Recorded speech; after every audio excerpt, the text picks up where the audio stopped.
Hello students, welcome to Gyan commander classes. आज हम पढ़ेंगे second topic tools for the separation, that is crystallization method. यहाँ पर mixture किससे होते हैं? हेट्रोजीनियस होते हैं। ठीक है, तो यहाँ पर हम करेंगे इनको सेपरेट। Is it clear? अब देखो, क्रिस्टलाइजेशन में क्या होता है, लास्ट क्लास में मैंने आप लोगों को बताया था कि फॉर्मेशन होता है यहाँ पे क्रिस्टल्स का, कि मैम क्रिस्टल्स फॉर्म होते हैं। क्रिस्टल्स फॉर्म होने की जो प्रोसेस होती है जिसको हम बोल देते हैं क्रिस्टलाइजेशन। नाउ एक और चीज एग्जांपल जो मैंने आपको लास्ट क्लास में दिया था वो था, देखो ध्यान से देखना, लास्ट एग्जांपल जो था उसमें ये है कि we are having a compound B. हमारे पास एक बीकर है, ठीक है। Again we will take a beaker. इस बीकर के अंदर एक हमारे पास में कंपाउंड बी हमने लिया है। कंपाउंड भी कुछ भी हो सकता है, ठीक है। अगर हम बात करते हैं कि temperature is equals to 40 degree Celsius से, और जब हमने इस बीकर को इसके अंदर डाला, यहाँ पे 100 ml सॉल्वेंट है, 100 ml सॉल्वेंट है। इसके अंदर हमने एक सोल्यूट कंपाउंड बी को इस बीकर के अंदर डाला। टेम्परेचर कितना है? 40 डिग्री सेल्सियस से। तो आप ऐड करोगे, यहाँ पे यू विल सी एक सोल्यूशन प्रिपेयर हो जाएगा। 40 डिग्री सेल्सियस पे आपने कितना कंपाउंड बी डाला है? 241 ग्राम। 241 ग्राम पे इसका क्या आ गया? सैचुरेशन आ गया। 241 ग्राम पे इस सॉल्यूशन का क्या आ जाता है? सैचुरेशन आ जाता है, मतलब आगे डिसॉल्व नहीं हो सकता। कौन? Compound B. But if you will increase the temperature by 60 degree Celsius, अब 60 डिग्री सेल्सियस अगर आपने टेम्परेचर बढ़ा दिया, इट मीन्स सॉल्यूशन के पास टेंडेंसी है कि वो और कंपाउंड बी को अपने अंदर मिक्स कर चुके। तो ये है हमारा saturation point for 40 degree Celsius. But अब 60 डिग्री सेल्सियस पे हमने 41 से और अमाउंट ऐड करा, 241 से, तो कितना ग्राम अमाउंट ऐड हो जाता है? 287। तो इसको आप ये नहीं कहोगे कि सुपर सैचुरेटेड हो गया, ये अभी भी हमारा सैचुरेशन ही है। सैचुरेशन है, क्यों है? क्योंकि 60 डिग्री सेल्सियस के अकॉर्डिंग है।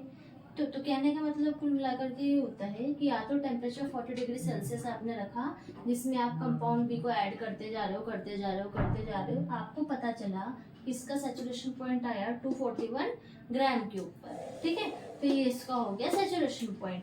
बट सुपर सैचुरेटेड सॉल्यूशंस जो होते हैं, कौन से सॉल्यूशन?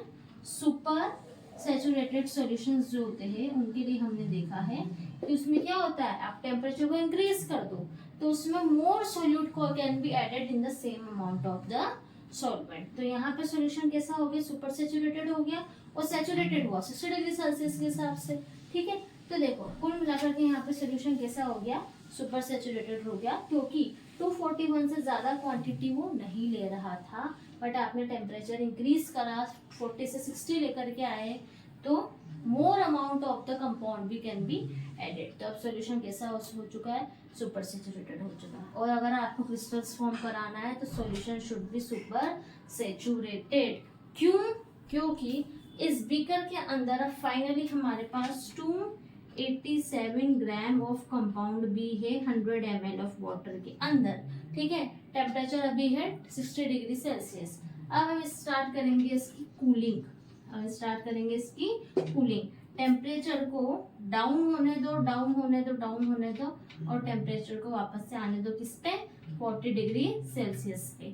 40 डिग्री सेल्सियस पे आते से ही इस सॉल्यूशन के अंदर जो कंपाउंड बी अभी 287 ग्राम के रूप में प्रेजेंट है, 40 डिग्री सेल्सियस के आने बाद भी 287 ग्राम में प्रेजेंट होगा। बट कंडीशन में डिफरेंस क्या आने वाला है कि इस केस के अंदर जो टेम्परेचर हमने 40 डिग्री सेल्सियस पर डिक्रीज करा है, उस पर सोल्युबिलिटी कंपाउंड बी की थी 241 ग्राम। तो 241 ग्राम जो होगा वो तो रहेगा किसके अंदर? सॉल्यूशन में। एंड रिमेनिंग 287 में से आप 241 माइनस कर दो तो कितना होगा? 26 ग्राम जो होगा वो एक्स्ट्रा है, क्योंकि 60 डिग्री सेल्सियस पे तो सुपर सैचुरेटेड सॉल्यूशन बन गया था। 26 ग्राम हमने जबरदस्ती ऐड करा, कैसे? टेम्परेचर को इंक्रीज करके, बट वापस से उसके सॉल्युबिलिटी वाले टेम्परेचर पे आते हैं तो जितनी सॉल्युबिलिटी होती है उतना अमाउंट तो सॉल्यूशन में रहेगा, बट 26 ग्राम जो होगा इसके क्या बन जाएंगे, क्रिस्टल्स बन जाएंगे। इसके क्या बन जाएंगे, क्रिस्टल्स। और ये क्रिस्टल्स जो कंपाउंड बी के होंगे वो कैसे होंगे, प्योर होंगे, इसमें से इम्प्योरिटीज रिमूव हो जाएंगी। तो बेसिकली क्रिस्टलाइजेशन प्रोसेस में हम फॉर्म करते हैं क्रिस्टल्स और removes impurities, it removes impurities, is it clear or not? आया समझ में? इसका एक स्क्रीनशॉट ले लो, बाकी एनसीईआरटी ने जो हमें एग्जांपल दिया है उसके थ्रू हम आगे का देखेंगे। Take a screenshot. Okay, so now you will see, अब यहाँ पर आपको एग्जांपल दे रखा है कॉपर सल्फेट का, ये बेसिक एक एक्टिविटी थी, ठीक है।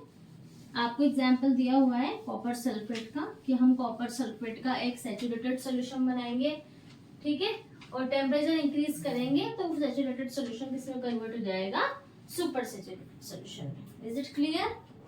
ठीक है, तो देखो होता क्या है, again chemistry we have beaker, इस बीकर के अंदर we are providing the temperature, यहाँ पे ट्राइपोड स्टैंड लगा हुआ है, टेम्परेचर प्रोवाइड हम कर रहे हैं कंटिन्यूसली, ठीक है। We have this 25 ml of H2O, इसके अंदर हमने ऐड करा 1 ग्राम ऑफ कॉपर सल्फेट, ठीक है। टेम्परेचर जरूरी है, सॉल्वेंट ले लिया 25 ml और ये हमारा हो गया सोल्यूट CuSO4। अब देखो इसमें क्या होगा, हमने अभी 1 ग्राम ऐड करा इसको और टेम्परेचर देना स्टार्ट करा, धीरे धीरे हम कॉपर सल्फेट की क्वांटिटी बढ़ाएंगे, 2 ग्राम 3 ग्राम 4 ग्राम 5 ग्राम, इस तरह से हम इसको इंक्रीज करते जाएंगे। कब तक? जब तक कि इसका सैचुरेशन पॉइंट नहीं आ जाए। अब आप लोग मुझे एक बात बताओ कि इसका सैचुरेशन पॉइंट नहीं आ जाए तक हम इसको मिलाएंगे। अगर ये कंटिन्यूसली हम इसको हीट कर रहे हैं, टेम्परेचर को प्रोवाइड कर रहे हैं, इंक्रीज करते जा रहे हैं, तो इसका सैचुरेशन पॉइंट समझ लो आया 36 ग्राम पे आया, ठीक है। हमने इसको कर लिया कि भाई इसका सैचुरेशन पॉइंट आ गया, इससे ज्यादा नहीं हो सकता, तो बीकर को उठा के साइड में रख लिया हमने, बीकर को उठा के साइड में रख लिया। इसके अंदर कितना है, 36 ग्राम तो हमारा CuSO4 है, ठीक है, और समझ लो 25 ml ये हो गया। अब आप खुद सोचो कि जब आप कंटिन्यूसली इसको हीट अप कर रहे थे तो 36 ग्राम CuSO4 आपका सैचुरेशन पॉइंट आया, तो ये तो टेम्परेचर देने पे आया ना, इट मीन्स टेम्परेचर इंक्रीज्ड था। इसलिए जब इसको हम कूल डाउन करेंगे, तो कूल डाउन होने के बाद में जो भी एक्सेस होगा किसका, सुपर सैचुरेटेड सॉल्यूशन का, क्योंकि टेम्परेचर इंक्रीज करते वक्त सैचुरेशन पॉइंट आया है। बट अगर आपने इसको टेम्परेचर नहीं दिया होता तो 25 ml पे सैचुरेशन पॉइंट 36 ग्राम ना हो करके इससे कम वैल्यू पर होता ना, यस और नो। तो ये हमारा जब हमने इसको उठा करके यहाँ रखा, टेम्परेचर देना बंद, यहाँ पर टेम्परेचर देना बंद, ये ऑटोमेटिकली कूल डाउन हो रहा है। अब कूल डाउन करना है ना तो स्लोली करना होता है, ऐसे नहीं कि हमें बहुत जल्दी हो रही है, उसको जल्दी से किसी ने फ्रिज में जमा दिया, कुछ कर दिया, फटाफट से इसको कूल डाउन कर रहे, ऐसे नहीं। स्लो प्रोसेस होगा कूलिंग डाउन का, धीरे धीरे टेम्परेचर क्या होगा, डिक्रीज हो जाएगा ऑटोमेटिकली। अब आप कुछ टेम्परेचर नहीं दे दो, टेम्परेचर डिक्रीज होगा तो इसकी सॉल्युबिलिटी 36 ग्राम से समझ लो कम होकर के कितनी आ गई, 18 ग्राम आ गई, ठीक है। इट मीन्स 18 ग्राम जो हमारा CuSO4 है वो तो रहेगा सॉल्यूशन में, बचा हुआ जो 18 ग्राम होगा उसके क्या बन जाएंगे, क्रिस्टल्स बन जाएंगे। इट मीन्स नॉर्मल टेम्परेचर पे तो उसका सैचुरेशन पॉइंट 18 ग्राम पर ही आ जाना चाहिए था, बट जब हमने टेम्परेचर कंटिन्यूसली इंक्रीज करा तो वो सुपर सैचुरेशन के कारण 18 पे ना करके 36 पे आया, और जो 18 ग्राम के क्रिस्टल बनेंगे ये बिल्कुल परफेक्ट ज्योमेट्रिक पैटर्न में बनते हैं, ज्योमेट्रिक पैटर्न में बनते हैं, ठीक है। और कैसे होते हैं, प्योर होते हैं, और जितने भी इम्प्योरिटीज आ जाती है वो इस लिक्विड सॉल्यूशन में आ जाती है, और इस लिक्विड सॉल्यूशन को हम क्या बोलते हैं, मदर लिकर। इस मदर लिकर के अंदर इम्प्योरिटीज होती है, और सैचुरेटेड सॉल्यूशन के अकॉर्डिंग जो सॉल्यूट होना चाहिए ना कॉपर सल्फेट का, वो भी रहता है। क्रिस्टल सिर्फ उसी के बनते हैं जो सुपर सैचुरेटेड मतलब एक्स्ट्रा अमाउंट मिक्स हो जाता है, डिजोल्व हो जाता है due to increase in temperature, बस उसके क्रिस्टल बनेंगे। बाकी जितना सैचुरेशन के लिए जरूरी है ना उतना कॉपर सल्फेट तो आपके मदर लिकर में रह जाता है। Is it clear? तो ये होता है क्रिस्टलाइजेशन का प्रोसेस। हाँ, अब ये एक बात ध्यान रखने की होती है कि यहाँ पर कूल डाउन स्लोली करना है। स्लोली कूल डाउन करोगे ना तो क्या होता है, क्लियर क्रिस्टल बनेंगे। क्रिस्टल कैसे बनेंगे? क्लियर बनेंगे और बिग क्रिस्टल्स बनेंगे, ब्रिक क्रिस्टल्स। और जो क्वांटिटी होगी छोटी होगी, कम होगी क्वांटिटी, लेस क्वांटिटी तो होनी होगी, बड़े बने। लेकिन ये एक अच्छा क्राइटेरिया होता है। अगर आप इसको क्या करोगे, इसको आप जल्दी जल्दी कूल डाउन करोगे तो क्लियर क्रिस्टल भी नहीं आने वाले, छोटे छोटे क्रिस्टल आएंगे और क्वांटिटी ज्यादा आएगी। तो छोटे क्रिस्टल में हम क्लियरिटी नहीं रख पाते इतनी। तो ये वाला बेस्ट प्रोसेस है कि आपको स्लोली स्लोली कूल डाउन कीजिए। और इसके थ्रू हम एक तो सॉल्ट सेपरेशन कर सकते हैं, शुगर सेपरेट कर सकते हैं क्रिस्टल्स में से। जैसे सी वाटर, सॉल्टी वाटर में से जो सॉल्ट रिमूव किया जाता है ना, वो क्रिस्टलाइजेशन के थ्रू किया जाता है। ठीक है, शुगर जो हम सेपरेट करते हैं शुगरी वाटर में से, शुगर सिरप में से, वो भी हम क्रिस्टलाइजेशन के थ्रू करते हैं। ठीक है, एक चीज जो हम इसमें मिस कर दी थी बीच में कि जब ये प्रोसेस स्टार्ट होता है ना तो इसमें H2SO4 ऐड कर दिया जाता है, 1 या 2 ड्रॉप ऐड कर दो तो ये क्या क्रिस्टल फॉर्म करने में हेल्पफुल होता है। क्लियर? और मतलब प्योर क्रिस्टल बनवाता है ये। ठीक है, तो इसके 1-2 ड्रॉप ऐड कर दो, वो थोड़ा सा मिस हो गया। बाकी पूरा प्रोसेस आपका क्रिस्टलाइजेशन का है जो एनसीईआरटी में गिवन है एज इट इज। और ज्योमेट्रिक पैटर्न होते हैं इस क्रिस्टल के। ठीक है, हमने जो शुरुआत में SU यूज किया ना वो इतना पैटर्न में नहीं होते, उतना सॉलिड पैटर्न नहीं होता जितना क्रिस्टलाइजेशन से हमें बाद में मिलता है। क्यों? क्योंकि वो सॉल्यूशन सुपर सैचुरेटेड बन गया था टेम्परेचर इंक्रीज करने के कारण। तो जो भी एक्स्ट्रा अमाउंट था वो हमें क्रिस्टल के फॉर्म में मिल गया, और जो सैचुरेशन के लिए लिमिटेड अमाउंट था वो मदर लिकर में हो गया। मदर लिकर हमारे इम्प्योरिटीज होती है इसमें। ठीक है, हमें मतलब होते हैं क्रिस्टल से, जो प्योर क्रिस्टल बनते हैं। I hope it is clear to you. Take a screenshot of this.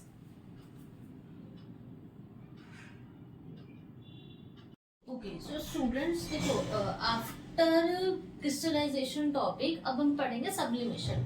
This is also method to separate the components of mixture. देखो सब्लिमेशन का अगर नाम आ रहा है तो सबसे पहले इस मेथड प्रोसेस को समझने से पहले हम यहाँ देखते हैं सब्लिमेशन होता क्या है। सबको पता है, छोटी क्लास में देखा था कि भाई सॉलिड स्टेट होती है मैटर की, एक होती है लिक्विड स्टेट मैटर की, और एक मैटर की होती है गैसेस स्टेट। ठीक है, इतना सबको पता है। Solid to liquid, liquid to gases conversion देखे थे, gas to liquid, liquid to solid conversion भी होता है। बट अगर आपको चाहते हो कि सॉलिड से डायरेक्टली मैटर की स्टेट किस में चेंज हो जाए, गैसेस में, या फिर वही गैस की स्टेट वापस से डायरेक्टली किस में चेंज हो जाए, सॉलिड में। मैं यहाँ पे वर्ड यूज कर रही हूँ डायरेक्टली क्योंकि वो लिक्विड स्टेट में नहीं जाएगा। तो solid to gases, solid to directly gas में अगर मैटर कन्वर्ट होता है तो उस प्रोसेस को बोलते हैं सब्लिमेशन। तो उस प्रोसेस को बोल देते हैं हम सब्लिमेशन।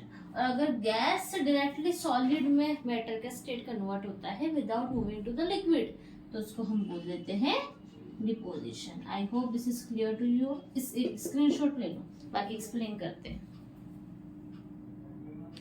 ठीक है, तो ये तो समझ में आ गया सब्लिमेशन क्या होता है। अब ये आपका हो गया की पॉइंट जो याद रखने वाला है। यहाँ देखो सब्लिमेशन कैसे हो रहा है, ध्यान रखना। सबसे पहली बात तो मैम हमें क्या करना है, मिक्सचर में से उसके कंपोनेंट्स को अलग करना है। इस क्वेश्चन में देखो मिक्सचर का लिख रहा है, ये रहा mixture, mixture of camphor and sand. मतलब आपके पास एक मिक्सचर है, उसमें आपके पास कैम्फर है, कपूर है, कपूर है, और किसमें मिक्स है, सैंड है। वो कहाँ पर है, यहाँ पर है। जैसे एक बॉल है, इस बॉल के अंदर आपके पास में कपूर भरी हुई है, तो सारा कपूर फील्ड है। रेड कलर से हमने कैम्फर बताया हुआ है, सी।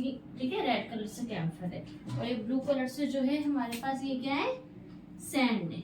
ठीक है, ब्लू कलर से हमारे पास इसमें क्या है, सैंड है। अब क्लियरली विजिबल होगा।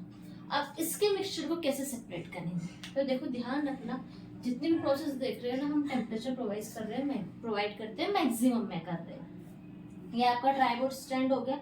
इस ट्राइपोड स्टैंड के ऊपर इस तरह से वायर ग्वेज लगा हुआ है, ये नेट का होता है ऐसे सपोर्ट के लिए। यहाँ से आपको टेम्परेचर मिल रहा है, हीट प्रोवाइड हो रही है। उसके ऊपर आपने अपना बाउल रख दिया जिसमें आपके पास मिक्सचर है कैम्फर और सैंड का। ठीक है, दोनों सॉलिड स्टेट में, इसको पाउडर फॉर्म में कर लो या कैसे भी कर लो, या मिक्सचर रख दिया। अब इसके ऊपर क्या करेंगे, इस तरह से एक है ना फनल आती है कीक छानने की, इस तरह से आती है, जैसे तेल भी छानते हैं उससे पुराने जमाने में, अभी भी कुछ लोग छानते हैं ऐसे तेल छानने की। इसको उठा करके उल्टा इन्वर्टेड फनल रख दो। कैसी फनल है ये, इन्वर्टेड फनल, उल्टी फनल रख दो इसके ऊपर, मतलब इस तरह से रखनी है कि इस बॉल का पूरा फेस इसमें कवर हो जाए। ऐसा नहीं करना जैसे कि जस्ट अ मिनट, ये फनल है ठीक, तो अगर आपको बाउल ऐसा है तो ऐसा नहीं होना चाहिए कि फनल तो इतनी छोटी है कि यहीं तक रह जा रही है। हाँ, फनल इसको पूरा यहाँ तक कवर करना चाहिए। ये फनल रख दी।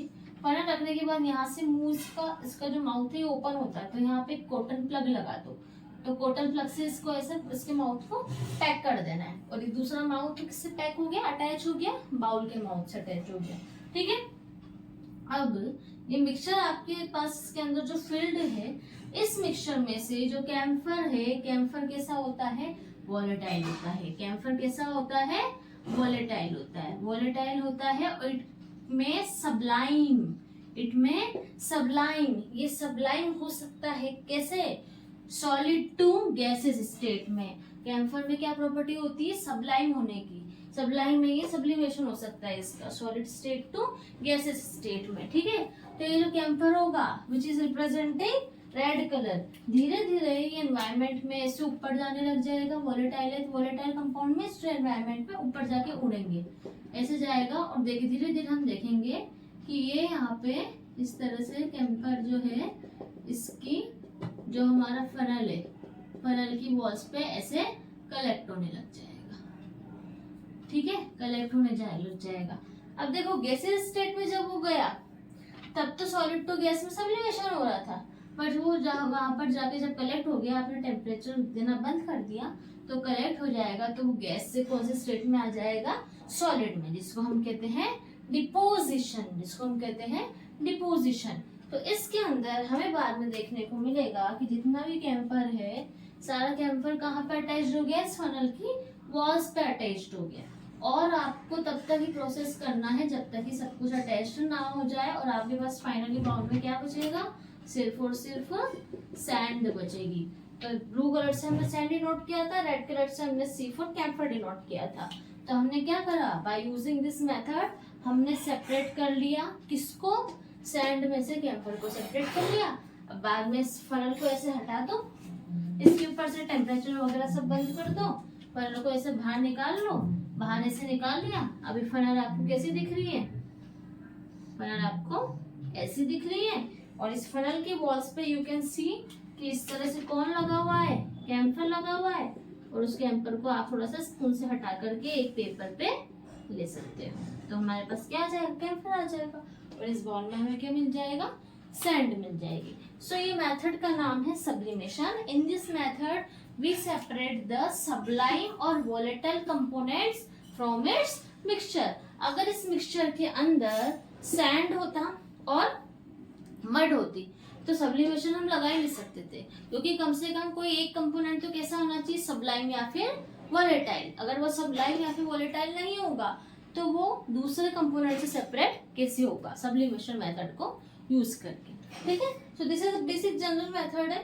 ठीक है, और ये हेट्रोजीनियस मिक्सचर के लिए, हेट्रोजीनियस मिक्सचर मींस यहाँ पे हमें मिक्सचर में देखने को पता चल जाता है इजीली, जब सैंड और कैम्फर मिक्स थे तो ये दोनों कैसे हैं, मिक्स हो रहे हैं आपस में। तो ये किसके लिए काम में आता है, हेट्रोजीनियस मिक्सचर के लिए।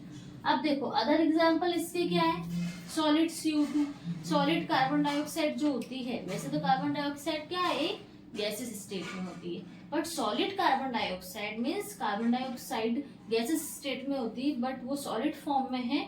उसका यूज किया जाता है आइसक्रीम स्टोरेज के लिए, तो उसके गैसेस कन्वर्जन भी ऐसे ही होता है। साथ ही साथ नेफ्थलीन बॉल आपने घर में सभी ने देखी होगी, व्हाइट कलर की बॉल्स होती है, इसमें स्मेल फिनाइल जैसी होती है, थोड़ी हमें से लगती है कभी कभार। वो बॉल्स मम्मी जो है घर पे कपड़ों के बीच में रखती है ताकि मॉथ्स के कीड़े ना लग जाए। ठीक है, तो नेफ्थलीन बॉल को भी आप कैम्फर की जगह नेफ्थलीन बॉल ले लो, क्रश करके इसको। ठीक है, लाइक एग्जाम्पल यहाँ आपने कैम्फर की जगह क्या लिया, नेफ्थलीन बॉल्स ले ली, और नेफ्थलीन बॉल को आपने यहाँ पर क्रश कर लिया और सैंड के साथ मिक्स कर दिया, तो आपको क्या हो जाएगा, by using the sublimation method आपको क्या मिल जाएगा, नेपथलीन वॉल्स अलग मिल जाएगी और आपको सैंड अलग मिल जाएगी। तो this process is called as sublimation. Sublimation के थ्रू हम वॉलेटाइल या फिर ऐसा कंपोनेंट जो सबलाइम है अगर प्रेजेंट है तो सब्लिमेशन लगाएंगे, नहीं होंगे तो सब्लिमेशन नहीं लगाएंगे। Take a screenshot of this, उसके बाद नेक्स्ट टॉपिक देखते हैं।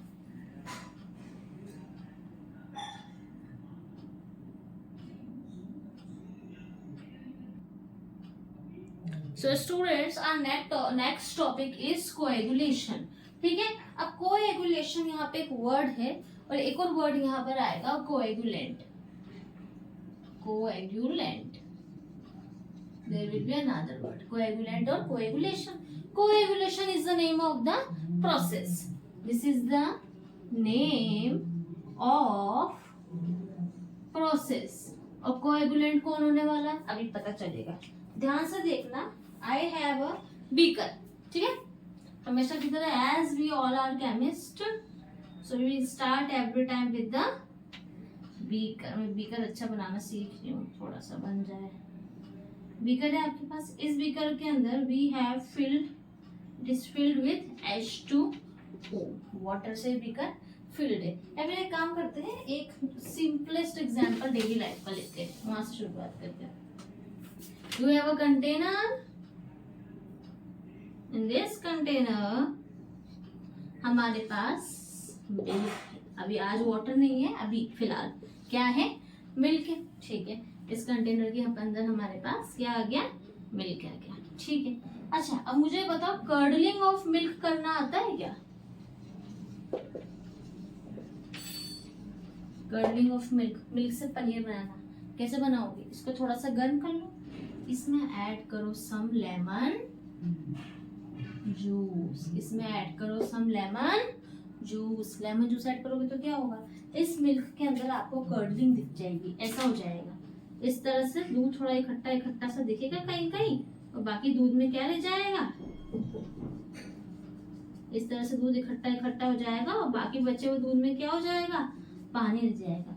तो ये क्या बन जाएगा, कर्डल्स ऑफ मिल्क। क्या मिला हमें, कर्डल्स ऑफ मिल्क।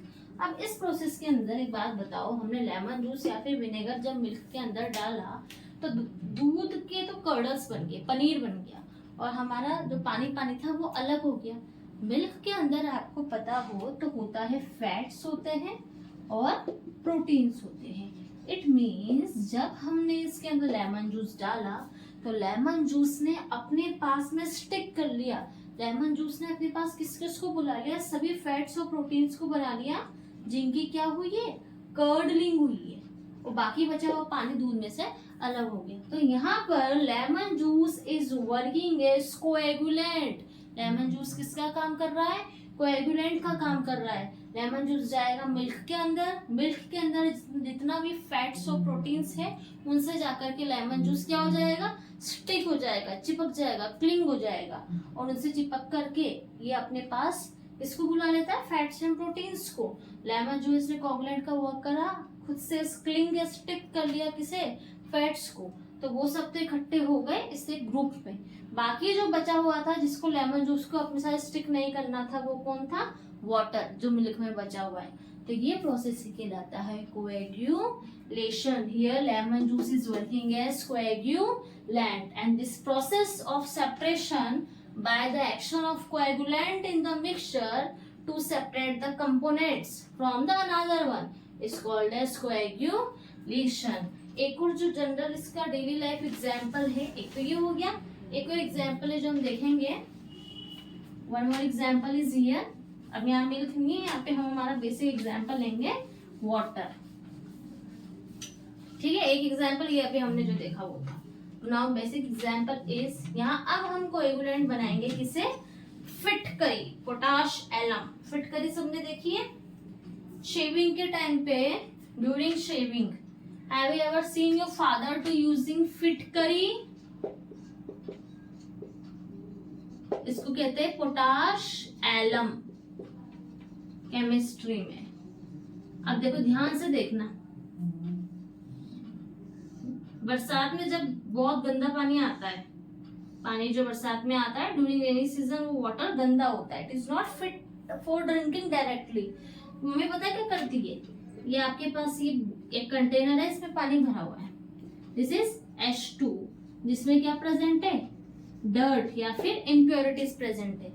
इस पानी में मम्मी ने क्या करा कि भाई फिटकरी ली, फिटकरी इसको ब्लू कलर से फिट कर दी, फिटकरी ली और ऐसे फिटकरी को, ये ब्लू कलर की फिटकरी मतलब एक फिटकरी ली और इस फिटकरी को पूरे पानी में ऐसे घुमा दिया। देखा है कभी कपड़े बांध के ऐसे घुमा दिया।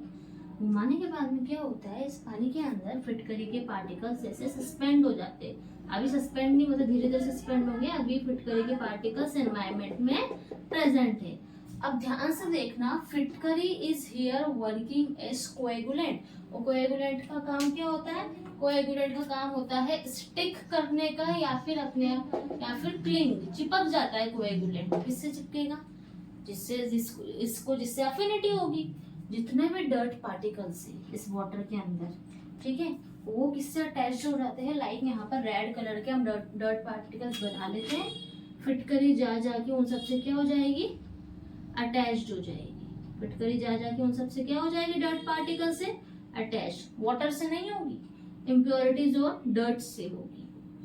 After some time you will see when it will keep undisturbed, जब इसको हम छोड़ देंगे ऐसा ही 1 घंटे के लिए छोड़ दिया, आधे घंटे के लिए छोड़ दिया, बिल्कुल टच नहीं कर रहे, आपको पता चलेगा after some time you will see कि ये जो बीकर था हमारा, इस बीकर के अंदर पानी तो ये ना black colour, this is water.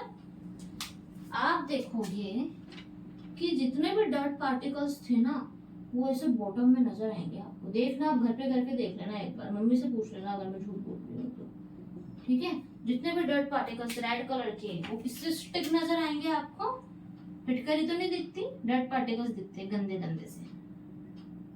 तो this process is called as coagulation. इस प्रोसेस का नाम क्या है, कोएगुलेशन। इस प्रोसेस के अंदर फिटकरी या फिर potash alum is working as coagulant, जिसका काम होता है अफिनिटी या फिर स्टिक या क्लिंग हो जाने का, किससे, जिससे वो अफिनिटी रखता है, रिमूव करना चाहता है डस्ट पार्टिकल से, वो जो क्लिंग हो गया, आफ्टर सम टाइम सस्पेंड हो गया। अब इजीली इस वाटर को दूसरे कंटेनर में निकाल दो, इसको हिलाए बगैर। डिकेंटेशन, ये सस्पेंड हो गया, सेडिमेंटेशन, डिकेंटेशन कर दो, आपको क्या मिल जाएगा, वाटर कंपोनेंट अलग और डस्ट पार्टिकल्स जो दूसरा कंपोनेंट था मिक्सचर में वो अलग हो गए, ठीक है। अभी मैंने बोला था कि जब हम शेविंग करते हैं तो आपके फादर यूज करते फिटकरी या फटाफट से फिटकरी लगा लेते हैं अगर शेविंग करते टाइम कट लग गया। क्यों लगाते हैं, ड्यूरिंग द शेविंग अगर उन्हें कट लगा स्किन पर या कहीं पर भी तो ब्लड निकलेगा, ब्लड को स्टॉप करने के लिए दे यूज, योर फादर यूजेस फिटकरी। फिटकरी लगाई फटाफट से, फिटकरी के जो पार्टिकल्स है they are working as coagulant, वो जाकर के स्टिक हो जाएंगे, चिपक जाएंगे किसके, ब्लड पार्टिकल्स के। वो ब्लड पार्टिकल्स को वहीं पर ही जमा देंगे, स्टॉप कर देंगे, तो इससे क्या हो जाएगा, प्लेटलेट्स बनाती है clots, but they will take time. फिटकरी से फटाफट कोएगुलेशन हुआ, वहां जम गया और ब्लड फ्लो स्टॉप हो जाएगा।